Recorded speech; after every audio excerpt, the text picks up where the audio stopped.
Ladies and gentlemen, let's RedGamer.com video. We have yet more on the Xbox One's resolution woes.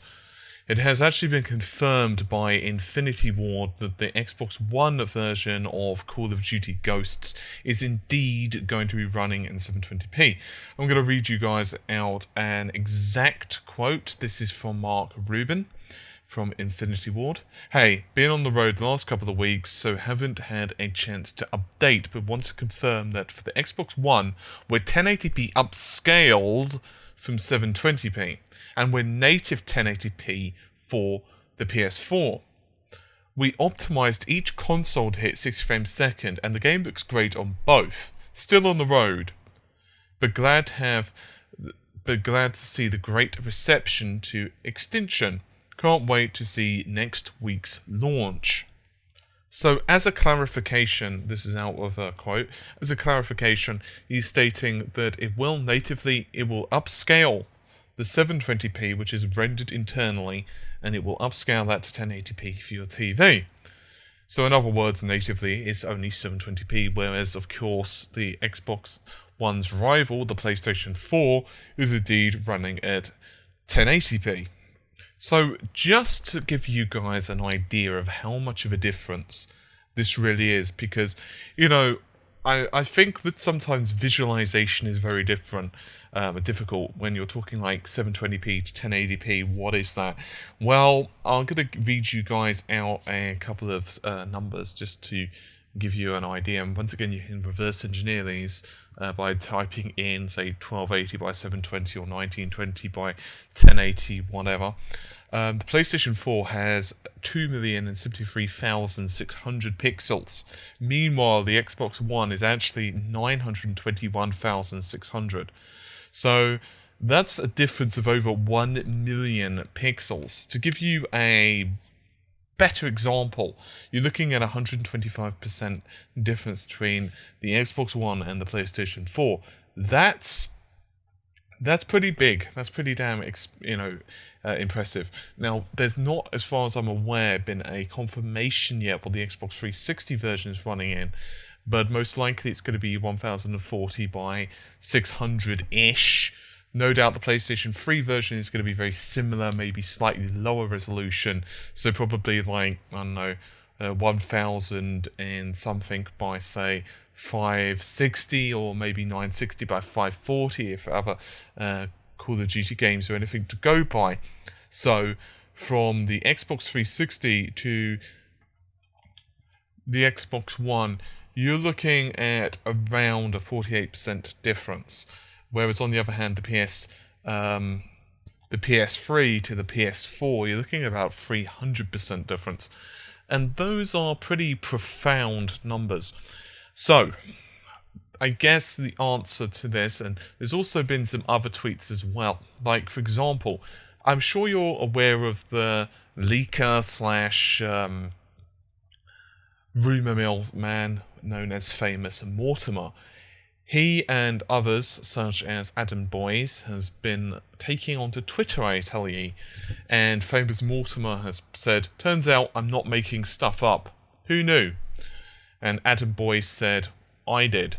Now, this is going around the internet fast, and the theory, once again, and I know what you're going to be kind of chiming in with me here, it's automatically being placed on the Xbox One's ESRAM. Now, of course, one can levy some of the blame towards the GPU, but my gut feeling is we're not at the point yet where the GPU is being pushed completely and utterly to the point where it's being saturated. Instead, I'm probably going to be saying the ESRAM's the problem. It's actually getting to the point now where people are actually going back to calling it the Xbox 720. You may remember that rather famous number when, of course, before the Xbox was released, or they confirmed the name, shall I say, they were calling it Xbox 720 or the Xbox 3 or the Xbox Durango or whatever, and Xbox 720 was just kind of like the nickname for it, and people actually kind of call it again the Xbox 720. I'm sorry if I'm sniggering. It's not because I find it necessarily funny in terms of the Xbox's performance. I just, you can't make stuff like this up. I mean, the amount of rumors that have been circulating, my god, I've lost the ability to speak, circulating around the internet just consistently around the resolution of the different titles. And it's like, it was going so fast on different communities and different forums and different tech websites. I mean, it was just ridiculous. I was speaking to Colin, he knows who he is, on Facebook, and it was just like this was the other day, and it was going so fast. Both of us were just kind of like, "What's going on?" And like the war right now in terms of resolution. I mean, there's famous Mortimer, Seaboat, and Fue as well. There are others. They're all stating that Titanfall is also going to be running at 720p. Battlefield is being confirmed to be 720p. There's also reports, it's not confirmed, that Dead Rising 3 is going to be 720p. So, I know what you guys are going to ask me, because I got this exact same message yesterday. You know, you guys asked, well, is this conducive of all Xbox One ports? And the answer is, it's so difficult to know right now. I mean, I honestly think this is compounded by multiple issues, and I do mean multiple. One, ESRAM. I don't think it's enough, right? I actually could do an entire video on like the ways that I think both next generation consoles could have been improved. I probably will do eventually, but I personally think that Microsoft should have just realized kind of early on that they should have just either bumped in more memory, like GDDR5 or so, like, you know, a certain amount, and re-engineered the system, maybe delayed it for a couple of months to gotten around this.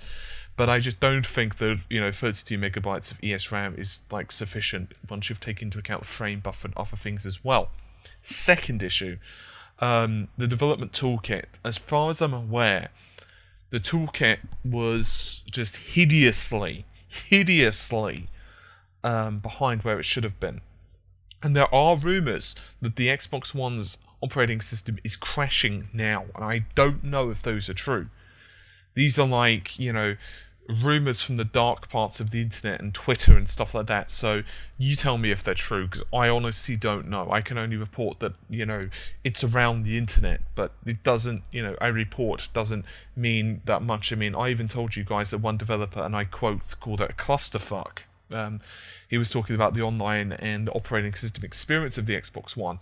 I believe Microsoft will sort those things out before launch for the most part, because to be honest with you, if they didn't, let's say you are someone who doesn't know that much about technology, let's say you're not watching this channel, let's say you're not, you know, a regular viewer of, you know, a tech website, and you go and you buy your console and that thing doesn't work, let's say you're a parent, you would go militant. You would be getting a refund, and there's no way that Microsoft are going to want to go through that, so it's probably going to be like a day one patch that will resolve a lot of these problems, so I'm not too worried about the system crashing. As for the resolution, obviously the GCN, or the lack of GCN cores on the Xbox One, are another issue. Obviously it's also got 10% reserved. I think that some of this will come out in the wash. I think they will fix some of the issues. I mean, I've actually seen some posts that have kind of surmised that one of the problems was the Xbox One wasn't originally designed for games, and no one at Microsoft assumed that Sony were going to go in so hard in terms of like the technology. I've criticized Sony, the PlayStation 4, for not being like as powerful as I expected it to be, and not just me. Epic wanted 2.5 T-flops. I've been fairly vocal on that. You know, they created the Infiltrator demo back into 11 to demonstrate that what they wanted with the next gen consoles, and it turns out, you know, Sony were, you know, about quarter off the mark, about 25%, slightly more, but let's just call it 25% to round it up and all.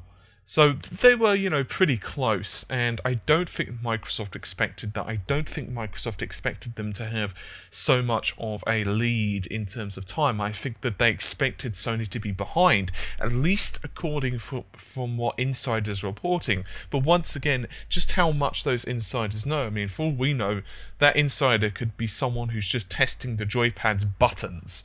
We don't know, because once again, they can't tell you who they are. I mean, for example, one of the theories about Seaboat that has been floating about the internet is so that you can't do, like, analysis. Like, you can't do espionage based on his writing style and try and compare that to, say for example, he's high level in, like, meetings or whatever, and so he has to submit reports. You actually have, of course, handwriting analysis, but also writing style analysis. And obviously there's people who know a lot more about this than I do, but one of the theories is that he uses, like, scrambling or deliberately types like that, so that, effectively speaking, you can't easily trace or figure out who he is. And some people even believe it's a group of people. I honestly don't know. Regardless, I think Microsoft will sort some of these problems out. I do honestly think they will. The question is it going to be a situation where, once you start throwing compute into the works, because remember, compute is going to be quite a big thing for the next generation. Now, I do have some stuff planned for you guys over this weekend.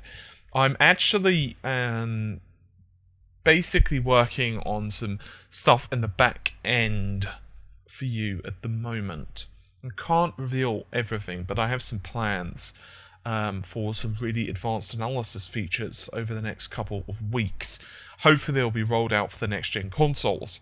I can't go into them, but it's been really affecting my production of videos recently, because unfortunately I'm basically needing to do a lot of stuff.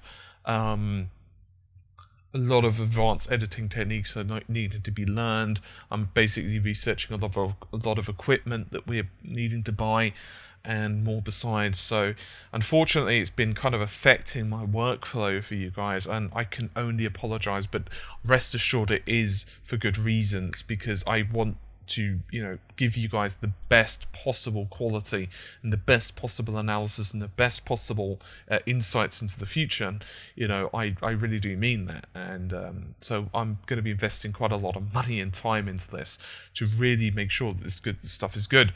But getting back to what I was saying, this weekend I'm going to be releasing some videos which are going to be kind of going into my thoughts. I'm going to try and even do some articles. I know that I've been saying that for a while. I've been wanting to do something on ESRAM and some stuff regarding compute, and my thoughts on how all of this is going to tie in, because it really does tie in quite substantially. As for Microsoft, I think I know some people, have actually questioned, do I think that they should cancel their pre-order? Some people have been really pissed off with what they've read about the Xbox One. I don't think you should, on the resolution side of things. I think that, it's unfair to say to the system, the